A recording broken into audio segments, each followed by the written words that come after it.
শীতকালটা যেন ভাজা পোড়া পাকোড়া খাওয়ার জন্য একটা বেস্ট সিজন। আর আমরা তো নানা রকম পাকোড়াই খেয়ে থাকি, এর মধ্যে পালং শাকের পাকোড়া যেন একটু বেশিই প্রিয়। তো আজকে বানাচ্ছি পালং শাকের পাকোড়া। আসসালামু আলাইকুম, রত্নাস মিনি কিচেনে আপনাকে স্বাগতম। আমি এখানে এক আঁটি পালং শাক ভালোভাবে ধুয়ে পরিষ্কার করে কুচি করে কেটে নিয়েছি। একেবারে মিহি কুচি নয়, একটু মাঝারি সাইজের কুচি করে নিয়েছি।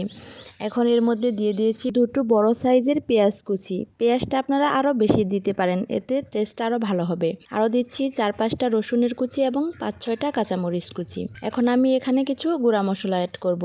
আমি এখানে দিয়েছি 1 চা চামচ করে হলুদ, লাল মরিচ, ধনে এবং জিরে গুঁড়া। আরও দিয়েছি 1 চা চামচ পাঁচফোড়ন গুঁড়া। এখন দিয়ে দিচ্ছি 1 চামচ মতন আস্ত জিরা। আর দিচ্ছি স্বাদ মতো লবণ এবং 1/2 চা চামচ চিনি।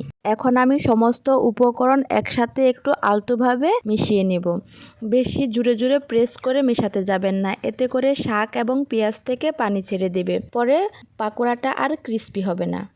এখন বাইন্ডিংয়ের জন্য প্রথমে দিয়ে দিচ্ছি 1/4 কাপ করে বেসন এবং চালের গুঁড়া। বেসন এবং চালের গুঁড়া দিয়ে সব কিছু ভালোভাবে একটু মাখিয়ে নেব।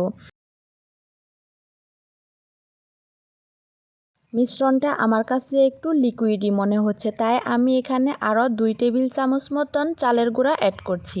যেহেতু এটা শাকের পাকোড়া, তাই অল্প অল্প করে শুকনো উপকরণ মিক্সড করাটাই ভালো, এতে করে পারফেক্ট একটা মিশ্রণ তৈরি হবে।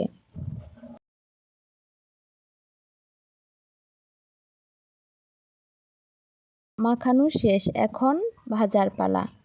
এখন প্যানে তেল দিয়ে তেলটা মাঝারি হিটে গরম করে নেব।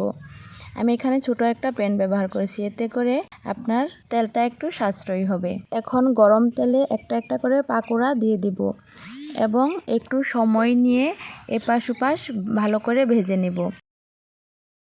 পাকোড়াগুলো উচ্চ তাপে ভাজা যাবে না, এতে করে উপরে খুব তাড়াতাড়ি কালার চলে আসবে কিন্তু ভিতরে কাঁচা থেকে যাবে। তাই লো টু মিডিয়াম হিটে একটু সময় নিয়ে পাকোড়াগুলোকে মুচমুচে করে ভেজে নিতে হবে। আমার গরম গরম পাকোড়া রেডি।